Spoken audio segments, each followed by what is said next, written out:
Oh yeah, here we go. Practice acquisition. There are pitfalls throughout the entire process.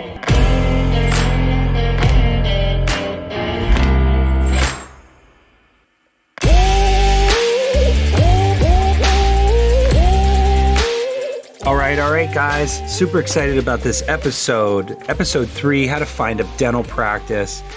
We're going to deep dive into a lot of things this episode. And I'm interviewing Justin Schafer, a good longtime friend. You'll hear about our history together on the show.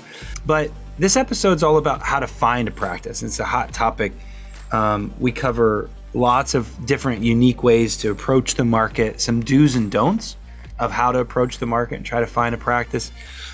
Practices are so hard to find right now. So again, this is a good one for you to kind of think outside the box and not go down the normal, easy path. If you could find a practice that was that was not brokered, there's a lot of good things there. You could potentially get it for less and potentially having a super tight relationship with that seller. And so just in general, this is a great episode. But before we get into it, I just want to remind you all, I'm a buyer representative. I help doctors buy practices. That's actually what I do full time. And I'd love to help you if there's anything that I can help, even if it's just a free consult. I'm here to serve the community. I do this podcast because it's fun and I'm passionate about the industry. And I'm here to give you guys super unsolicited, uncensored information. But if you're interested, go to the website, click on set up a free consult. I'm here for you. But without further ado, let's get into it. Acquisition Uncensored, the truth when buying and selling a dental practice. And now your host, Michael Dincio. Man, you can get really jacked up from that intro. This is Mike Dincio, Acquisition Uncensored. We're having a good time here, folks. I'm super excited about this episode. Episode 3, it's really going to be about how to find a practice. And I get this conversation every single day of the week. How do I find a practice? I got to deal with the practice brokers. What do I do? There's nothing out there for sale. And that's what we're going to break down today, is just kind of get into some creative ways to think about how to approach the market. And today's special guest is a longtime friend of mine. In fact, I'm kind of auditioning him today to potentially be a co-host with me. Maybe he knew that, maybe he didn't. But this fella and I go way back. He's a longtime friend. We were bankers at B of A. Folks, you know my background. I was with Bank of America forever and did a lot of transitions. And ironically, this cat mentored me in a lot of ways when it came to looking at deals and looking at cash flow. Before he was a banker, he was an attorney in the healthcare space. So cool resume, attorney, banker, and now he's doing something interesting in the marketplace. We've both moved on from the banking world, and thank the Lord above that we are out of that industry. I'll let Justin Schafer give you the rundown of what he's doing, but hello, Justin. Welcome to the show, my friend. Buddy, that's a lot of pressure. I didn't know I was interviewing today, but we're going to roll with it. Maybe we'll do a little poll at the end. I don't know. We'll see. But I appreciate the time being here. I'm a big fan of watched a ton of the episodes. I think it's great content. And one thing I will say, it is unscripted. We both agree. This is just you and me having a conversation about 10 plus years experience working with buyers, working in the transition side. I know early on you highlighted, right, that there's some things you could do to make sure you can find a practice, but there's a whole things not to do, right, which we could get into as well. So I'm excited about the time frame. And like you were saying, spent 10 years on the banking side, just exclusively with dentists, and now working at Aprio, building out a transitions team nationally under an awesome platform that we have in my new company. But today, I'm super thrilled to just jump into this, talk about what to do, what not to do, because that's the question I get as well. And for every time we have a seller, I'm seeing 8 to 10 to 12 people on a lot of these transactions, and especially some some deals that I think that are highly competitive markets and buyers that are doing all the right things. Well, how do you still get that practice, right? So excited to jump into it. Yeah, man, it's a hot topic because there is no practices to buy right now, and it's why my startup stuff is blowing up as well, because the startup is always like. And by the way, for those of you that just jumped into what we're doing here, you got to check out the other podcast called Up Uncensored. We had a blast in that entire season, had a lot of laughs, a lot of interviews. We break down how to do a startup from literally beginning to end. But this particular podcast is the opposite, and it's how to do an acquisition from start to end. We started with interviewing Cindy Pauly, who's a dentist who's bought and sold many practices, did demographics, and now we're into how to find a practice. Next lineup is Shark Broker Week, Practice Broker Week, Shark Week. We did Shark Week in Startup Uncensored with all of the real estate brokers. This round, we're going to do Shark Practice Broker Week, and Justin will be back in that lineup, actually representing his company. But for today, how to buy practice. But Justin, I love where you're going with that. What not to do. Today was about what to do, find a practice. Right. I'm digging where you just went, not to do. Let's talk about it. Let's hit it. What do you think is probably a bad idea when approaching the market to try to find a practice? I think there's a very, very thin line between being too aggressive and not aggressive enough. And what I mean by that is too aggressive could be doing things like looking up the doctor or everybody that's within 15 or 20 miles of you and actually calling the office. There's a good chance you're never going to get to the doctor, and inadvertently might say something to a staff member that gets back to the doctor that could cause a whole lot of headaches for somebody else, versus maybe sending a letter saying, I'm looking to be maybe a possible associate with the path of being able to buy the practice down the line, or maybe looking for a partnership opportunity, which is a completely different tone, right? If you're driving down the street, you see a house you like, you just don't walk up and just start beating on the door and say, hey, like, I love your house. This is awesome. Can I see it? Don't call the front office saying, right, hey, I heard your seller's old and I think I should buy it. Would you connect me? That's a bad idea. And like, I did some weird Googling and found out how old I think the dentist is, right? And I'm thinking they're close to retirement age, which is what they do, right? They look for doctors that might be retiring. And they try to get in there and try to get in before somebody else does and start talking about their credentials. And a lot of this, Mike, you do it. The transitions that work the best are ones where they have a good relationship between the buyer and the seller. That's just starting the whole process of the transition off on the wrong foot. That's the other problem. You're setting a terrible tone. Yeah. I think anything that would, I think most of you all know this already, but anything that might expose the seller in a sale is not a good idea. I remember back in the day, Justin, when we were bankers, that was like rule one as bankers. You don't call the office and start asking questions. Hey, I hear you're selling your practice. Like, you don't do that. Like, even we knew that as bankers. That's a big no-no. And for you all looking for practices, I know you're desperate out there to find something, because I always say, like, I'd rather you buy a practice than do a startup if it's the right practice. And this whole episode, this whole season, this whole podcast is about buying the right practice. If you can't find it, let's do a startup. But you're desperate to find that right practice, so definitely do not expose. Yeah. And so the other thing, you're exposing yourself to be able to potentially setting a fire along amongst all the employees who you could be managing someday, right? The doctor is probably going to be the one that's most okay with taking a phone call and just politely saying a transition, but you could spark a whole internal conversation that's not necessary between the office manager, the hygienist, the entire staff inadvertently by just being unprofessional. This wasn't really the topic today, but let's hit it for a second. If I always get this, like, why does the transition have to be so secret? It's so mean to the hygienist and the team. And I get it. Like, it is like, you work for someone for 30 years, you love them, you respect them. And then one day that guy or gal that walks in, you've been working for them for 30 years. They say, hey, I'm selling the practice. And by the way, here's your new buy. Here's the new owner. That sucks. It really, really sucks. I've been in those meetings. There's tears. It's a bad scene usually.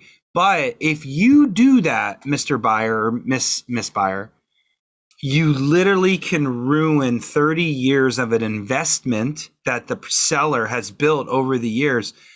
You could ruin it for them, because if the team finds out and walks, now the seller has no team and a business that's about to take a huge nosedive in collections, production, whatever. And so you can see the risks there. And especially in this market today, you cannot find team members anywhere. You all know that. Hygienists are asking for so much money.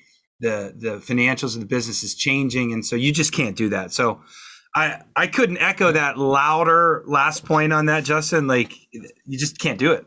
Yeah. And so, and we're thousands of miles away from each other right now. The dental community is very small. So for all those buyers that are looking at practices, there's a group of niche, whether it's CPAs, attorneys, transition teams. It's very small in the dental community. You don't want to put yourself in a bad light in front of that community early on in your career, because you're going to need to align with dental specific experts as you grow, whether you do a startup. And that's just a bad way to do it. Yeah, totally. Let's flip to the actual topic of today's episode, and that is how to find a practice. And man, the traditional way, which is going to be the next 6 or 7 episodes following this one, is to talk to a broker. We're going to talk to brokers from East Coast all the way over to West Coast. Even those, if you're watching on YouTube right now, it's all backwards on here and screws me up. But East Coast to West Coast, whatever, coast to coast. And we're going to deep dive and talk about the things you need to be thinking about and what makes a good practice broker. And you're gonna pick up so many great tips and tricks from all of those great brokers. But today, finding something organically, how do you do it? Let's start off with letters. You already mentioned it. I love that strategy. It's what brokers do, is sending letters, don't they, Justin? I mean, you work for a pseudo brokerage firm now, so yeah, it's very personal. I think when you do a letter, it's more of about just saying hello, introducing yourself. You're putting yourself out there. You're attaching your resume, right? And remember, the transition might not occur in 6 months. You might go associate for a year and a half, right? And then that could lead to a transition quicker than you sitting around looking on websites and asking transition teams or brokers for their newest and greatest listing every time it comes.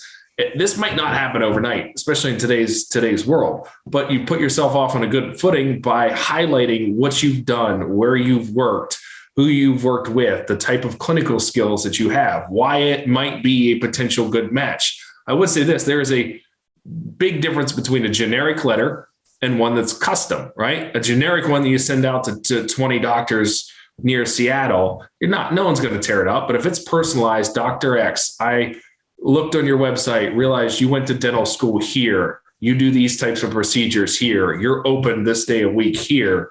Do you agree? Is a completely different way to establish connectivity early?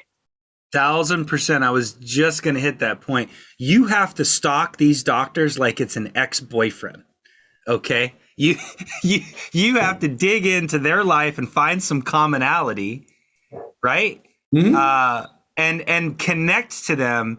And by the way, this whole process of buying a practice, finding ways to connect with the seller is going to be your, what I would call your silver bullet. And this is step one of that, is trying to find a connection somehow and appealing to that. And I would even say handwritten probably works best. I would also say multiple letters, multiple touches. I used to work in the print industry. I don't know if Justin even knew that, but before I worked for Bank of America, before Justin knew me, I worked for a printing company for 6 years and was a decent print rep. There's such of a thing. Yes, a print rep. But it was a very big commercial print house. We had Victoria's Secret and some really big accounts and stuff. And you do these mass mailings. But everybody knew that mailings takes, anything in marketing, it takes multiple touches before you're going to get some kind of response. So I would say layer these letters and hit them multiple times and even say like, hey, I sent you a letter. I'm not sure if you got it. Love to hear from you, even if you're not interested. And hey, by the way, if you know anybody else, connect me. I'm happy to give you a finder's fee. I know that feels greasy, but I mean, it tells the seller or the potential seller that you're serious. And too, like the doctor that's looking to sell their practice might end up hiring a broker transition person on the deal. Even if they do get your letter, they're still going to remember your letter. They're still going to say, hey, I remember that candidate. They've talked to me 2 or 3 times. Yes, let's go touch base with them. Because if you're the doctor, right, you might not want to deal with the financials of actually, doing it. You might want to hire somebody to outsource it, but you're still putting yourself in that frontline position, right, of being recognized, being remembered. It's no different than if I send you a text, say, hey, thanks, appreciate being on your podcast. It'd be more meaningful if there's something showed up at your office and said, hey, Denzio, that was a lot of fun. Thanks for having me. Appreciate it. Which one goes longer, right? The text that you just scroll, like delete with all your other 100 texts, or nice little note, like, man, I only got it, right? Well, 1 trillion%. Letters are a great way. That's probably one. Okay, so there's a word called FSBOs in our industry. Folks, I don't know if you know what that means. Justin and I definitely do. It's for sale by owners. That's what we're fishing for. And to your point, yeah, they might hire a broker later on. But how would you get a hold of more FSBOs? Okay, so letter drop we've covered.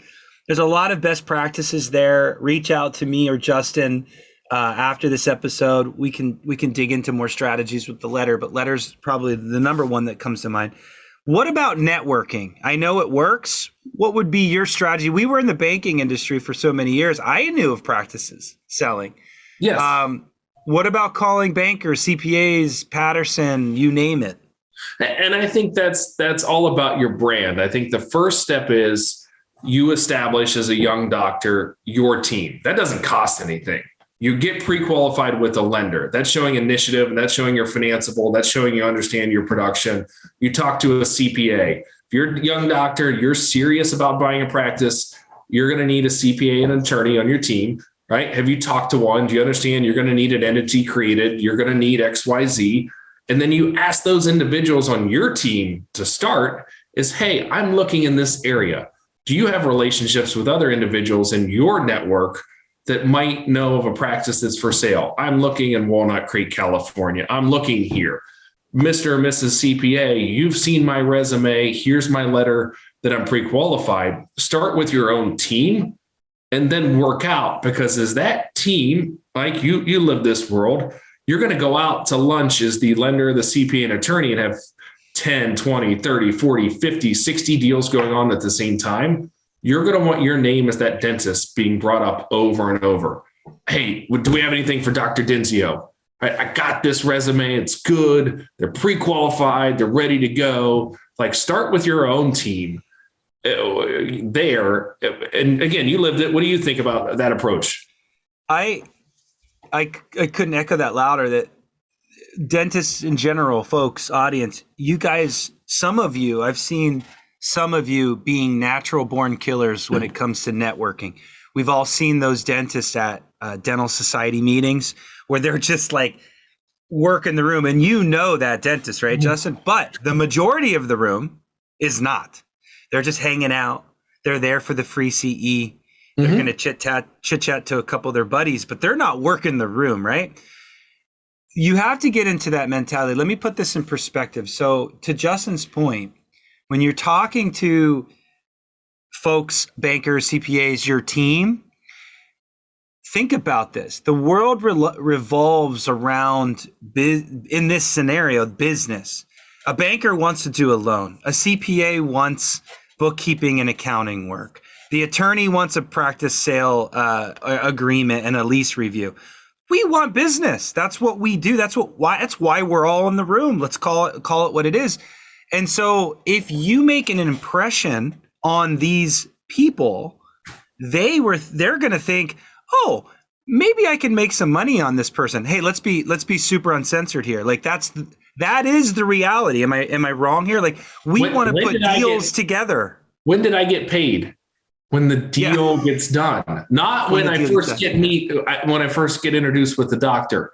And if I know there are, which we know, multiple banks, same thing applies, multiple CPAs and multiple attorneys. If I could help that doctor find the practice, my chance of winning that deal goes up 95% because I was a value add. I helped, I cared, I did the extra email, the extra introduction. And I think what Mike and I are trying to echo is that's the industry norm right now. And if you don't have people like that on your team, you're working with the wrong team if they're not going that extra mile and helping you, right? But the other thing is when you have people like that, utilize them because they want the doctor is their long-term customer, whether you're a bank, whether you're an accounting firm, whether you're a lawyer, use that leverage, right? You know, we talk about it all the time, didn't get a ton of business classes, you know, throughout all the years of education. So you need a team around you, leverage that team to help you early and often. And that makes, you know, I'm a buyer's rep now, so I don't really care about much of that, the politics or just getting a deal done. You all pay me to represent you and tell you which deal's great and which one's not. But what I'm saying is the network, that's the way the network thinks. That's the way the bankers think. That's the way everybody thinks. And so I always say that, like, my old past, and you probably can appreciate this, Justin, my old past of being a banker, a heavy networker, my networking and my relationships are probably my greatest asset for my clients, because when I get into a sticky situation that I've never been a part of, first thing I can do is call my friend who's an attorney or a CPA and ask them a question, and they're going to tell me, and then they're not going to bill you. So that's a great thing. So what I'm saying for you all is to adapt that mentality of getting out there and networking with folks that are in the know, heavy networking, and are touching a lot of deals. And then so that's obvious. But the other thing that I want to say is don't have an unhealthy skepticism of this person. Just because they want to make money, that's not bad. We live in America. This is a capitalistic world. And so, you know, they're not going to sell you into something that you shouldn't do. But remember, this is all about opportunity and networking. And you want to see all the opportunities. And so networking with as many people as possible is a good thing. That doesn't mean that you take their first opportunity that they bring you. No, but I'm just saying activity breeds activity is what I'm trying to say. Yeah. And I think too, with as small as the dental community is, there are outstanding professionals. I still got 20, 30, 40, 50 closest of my friends are good people that work in the dental community. How you sustain your line of business, whatever it is in the dental community, is by doing a good job for the doctor, right? And yes, we all have a profession. We all have families, right? How we feed in the dental industry, our families, is doing good work for dentists on stuff that they don't necessarily want to do, right? Let's get them in the chair. Let's help them find that practice, get the cash flow. So it's not a bad thing at all. It's great. If every industry be dying to have all these experts around them all the time, telling them what to do, right? Like, totally. My best clients call me years after the transition and be like, Mike, you are the reason I have this practice. Thank you so much. I wouldn't have been able to do that without. I remember this one doc. I wanted her business so bad as a banker. It didn't work out. Right. I didn't lend her the money, but I made the connection. And she came up to me at the trade show and was just like, I love this practice. It's the best thing ever. It's perfect for me. Thank you so much. Without you, blah, blah, blah, blah. You think I care if I got a bank commission? No, she's going to refer me to someone else. That's the way it works. Now as a consultant, that goodwill has just helped me tremendously of helping so many people. And so that's what it's about. That's what it's about. And there's no Dunkin' Donuts uncensored, right? Like there's no, like if you were starting another franchise or another business, like you don't have the resources that dentists have available, right? Like think about all the other, I'm opening up a med spa, right? And all the abilities, right? You're more on your own. In this industry, you can plug in and figure out a lot, or work with somebody like you to walk them through step 1, 2, 3, 4, 5. That's unique. It's totally unique. The fact that there's so many dental specific professionals in our industry is a blessing for you all. I can't. Let's go uncensored again. Like everybody talks about the dental tax, and it's a real thing, folks. You guys get charged more for let's just pick on you a little bit, a CPA firm that knows dental like amazing versus a CPA that's literally in a freestanding building that I'm looking at that says Smith Accounting. If you went to Smith Accounting, they're going to butcher your tax returns. A company like yours is going to be flawless about how they're approaching the whole strategy of tax. Are you paying for more? Absolutely. It's worth that. But what Justin and I are trying to say is sure, there is a dental tax, but this is a blessing that there are so many resources that are specific to dentistry. Yeah. And you will get that money back if you make sure, and I'm not a CPA, right? But our tax team would make sure your supply costs are in line, your rent costs are in line, like all of those things that are so specific to your niche industry.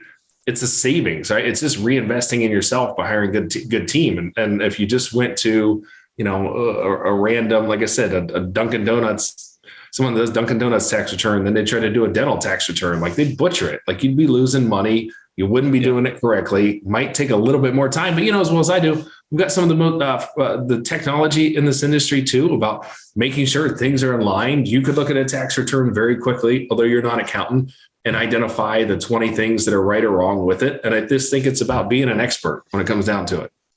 It is. All right, guys, let's switch it a little bit. Okay, so we've covered letters, we've covered networking. Any other really good ideas? I think the other obvious is probably going to events, networking with fellow dentists. What am I thinking? The study clubs and societies and stuff. What else? What am I missing? Let me again, this is uncensored, right? Let me just throw one out there at you, right? So if you're representing a buyer and they come to you and say, hey, I've got a great opportunity. This individual wants me to come on for an associate 1 or 2 years and then buy. What's your mindset there? Like, are you telling that doctor, hey, let's review it. Let's talk about it. That's something I think that a lot of doctors don't have transition plans. I was always weary if I rep the buyer of like, how do you know they're going to sell to you in a year or two? Like, do you enter into that deal to try to find a practice that's off market, right? Or do you just hold tight? I love, maybe that could be another episode. I love where you're heading. Let's touch on it quickly because Justin, you're spot on. If you go out and network and you start doing this organically, you're going to run into these conversations. Yeah. Hey, why don't you associate before we sell to you? That's going to happen. People are going to respond to the letter. And you have to be very, very clear about what we're trying to do here. This is a podcast about buying practices, not associating or being a partner. So my answer is, if you're hiring me, you're pretty freaking serious about ownership.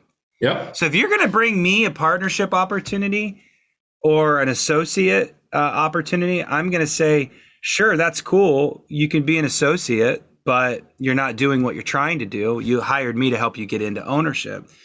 So I'm going to push for an immediate buy-in, at least 50-50. I'm not going to take anything less than 50-50. I get that all the time.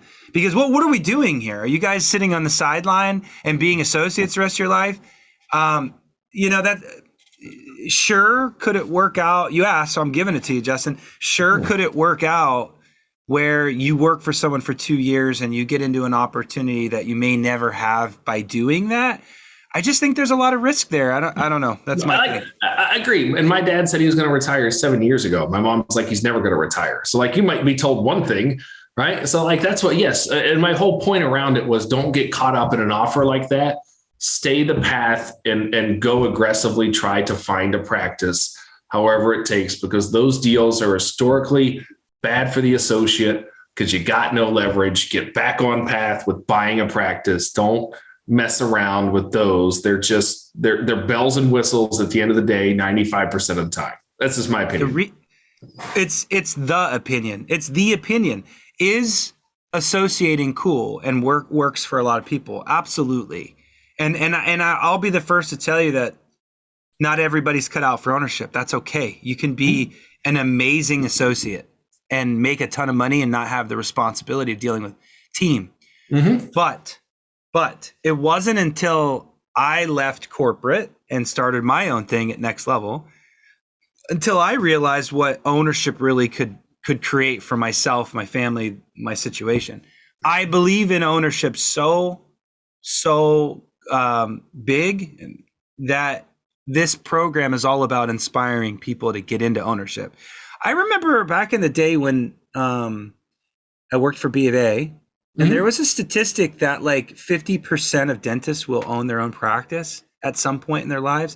It may even been higher than that. Do you remember anything like that? I think it was 50 to 60. And I'm telling you, the best thing at your work, and we talked about trade shows, when a doctor comes in and they were nervous about buying, right? They were the ones that were always, texting, calling you like, I don't know, I'm buying this high. It's X amount of purchase price. Am I sure? Do I have enough working capital? Is this going to work out? 2 years later, they're like, oh my gosh, I didn't even have to sweat this thing. This is awesome, right? And that is the majority of the conversations, right? That you're in there and you're battling and you're talking about all this stuff, and all the hard work is on the front end, right? Find the practice is the hard thing.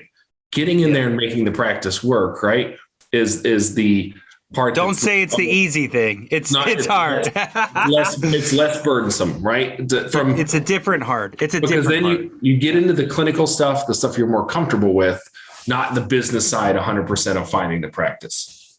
Yeah. And full circle why you need that team that can help you being an owner.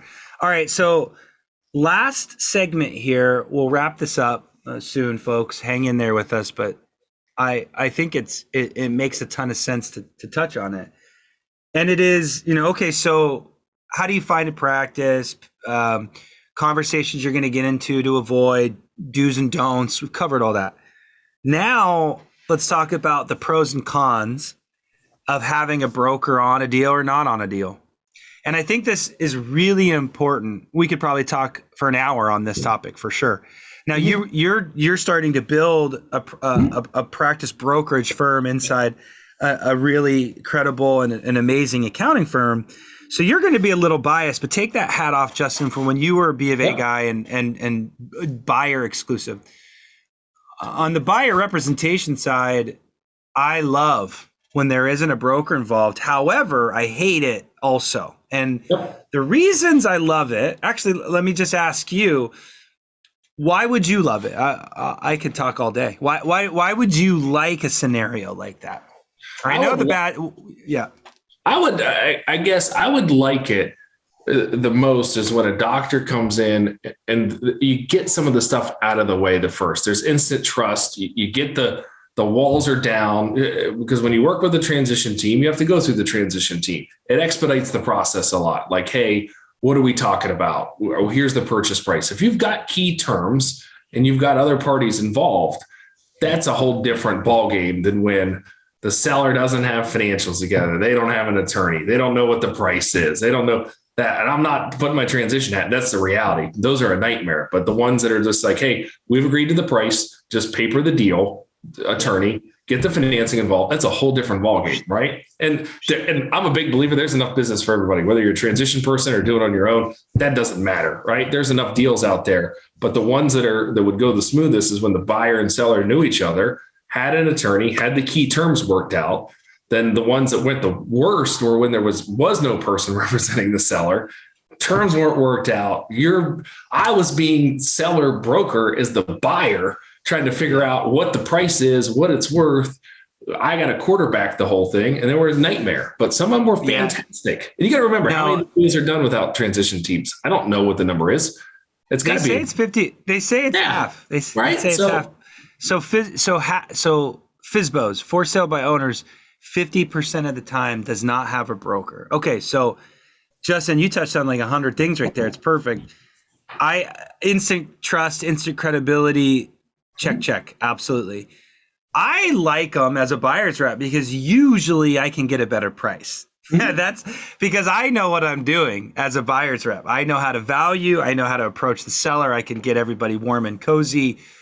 It's a lot more massaging. Sometimes sellers have this like crazy idea what their practice is, but once they come back down to earth, usually the broker's fee can be somehow worked with for the buyer's favor. So I love that part of it because you got to think there's a broker's fee involved for the seller if the seller has representation, and the seller will know that. And so there's a little wiggle room there.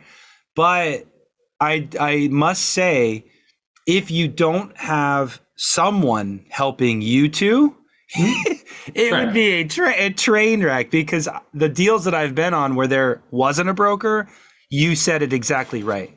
Not organized. Seller usually has no idea what their sale price is. They don't have all the documentation. It is a very, very hard thing to get to the finish line. So that's obviously a con. And that's a topic for another day, though. But I've seen your post to where you're shaking hands with the other side of the deal. Why is that? Right. And that's, again, another podcast. But why did that deal to where the parties at both sides are shaking hands and saying good deal? Right. Yeah. Those are fantastic test cases as to why those work or why those don't work. So I think you do a good job, though, getting everybody to get along. I'm not saying it just because your podcast, but that's your one of your strengths is getting everybody to be reasonable, get from point A to point B to point C, and ultimately get to the finish line. So there's no such thing as a lose-win, people. I don't know if I'm pretty sure I've said that many, many times on the Startup Uncensored podcast, but this is even more importantly, that there's no such thing as the seller has to get what they deserve. You have to buy at a reasonable price. This is a transition. This isn't, we call them transitions for a reason. I mean, the word transition and acquisition are the same, but really it's a transition world. We're helping people transition their lives and their business. Mm-hmm. Acquisition, you're just buying assets and acquiring, and it's very transactional. But you're right, Justin. Like the cons of not having a broker, it can really be a challenging thing. And as you do this like organic hunt, you're going to fall into be my associate, buy in, or let's go ahead and sell you the practice. And without professionals involved on both sides, nightmare. And what are your strategies if you're the doctor and you're the buyer side rep, and you're sending out all these things to the transition teams throughout the country, and you're not getting a response? You're the young doc. What are you advising them? Are you saying then you go back to what we're just talking about and hit it hard that way? Do you keep pounding on people that aren't responding? Because that happens, right? They'll just say, what do you advise your doctors that come to you and say, look, I've registered, I've Googled, I've signed up for X. Nothing's working, Mike. Nothing. Is that why we're here today? That's when you're going practice broker. I mean, you mean like when all things fail? What I'm saying when a young doctor comes to you and saying, hey, I've emailed and I've signed up for every transition consultant, every broker in the country, and I'm not getting responses right now. I think that's very common. Like they don't have quality listings. What's on the website is not really accurate. I think you're forced to go back into what we started talking about at the podcast a lot of times because of the inventory is so low. I think the doctor starts out by thinking I can just Google and register. This will be an easy process. And I can set an alert on my phone like Zillow. So when a house comes up, I'm going to be notified, right? Yeah, that it's not there. Like that. That's not like it. There is no MLS. There is people, for those that don't know MLS is a database for all houses being listed. If you're a real estate broker and you have a listing, you put it up on the MLS. That's what you do. There is no MLS in the practice brokering world. And so you have to have excellent relationships with the practice brokers in your market. That's where we're heading on the next 7 episodes, how to get into the good graces of the practice broker. How do you get to the top of the list? How do you make an offer and not insult? Well, all that we're going to get into. This is a dangerous topic of you heading down this path by yourself, but it's 50% of the time is what happens. So this has been fun, man. I could talk about this stuff all day long. Final comments on this topic of like someone organically trying to do this hunt without too much, without a practice broker, without maybe even a buyer's rep. I'll say it again. I've said it for years. Practice ownership's awesome. That's the way to go. However you got to get there, if you got to grind it out, do some of the stuff we're talking about and take 5, 10, 15 hours to write a letter or update your resume or go to a local event or sit down at a seat, do it. Just do it, right? It'll be worth it. So get outside. Get outside your comfort zone, even if you're dealing with a deal with someone on the other side and representing seller. Just do not give up. Stay at it. It is a great industry filled with great people. You will own a practice sooner than later. We and I can go all day back and forth on startup or acquisition. They're both great models. This one's really good and for a ton of reasons, and just don't give up. Yeah, I love that, Justin. Dude, thanks so much for being on the show. I know you're going to be on some future shows here, representing your company. Apparently I'm in the co-host. I want to know who my other co-host competition is. Would be good. You're out. You didn't pass the test, so that sucks. But this was a good one. Thank you. No, this was super fun, guys. Just as a reminder, show notes below. If you're watching on YouTube, you can always look at our silly faces talking at each other. But all of Justin's contact information is below, just like mine. If you're interested in buying a practice, of course, reach out to me or Justin. I'd be happy to represent you. Justin's firm would be happy to probably sell you a practice or even help you through the process as well from an accounting perspective. But we love what we do. We love what we do. That's the bottom line. We got some big news coming that you know about that I'll be announcing on the transition one. So stay tuned. So big announcement we got coming. Well, hey, stay tuned, folks. And I guess with that, signing off. Thanks, Justin, for being on the show, buddy. Thank you. Tune in next time for another truth-filled episode of Acquisition Uncensored. We want to hear from you. Interact with your host, Michael Dincio. Follow us on Facebook and YouTube. Comment and subscribe.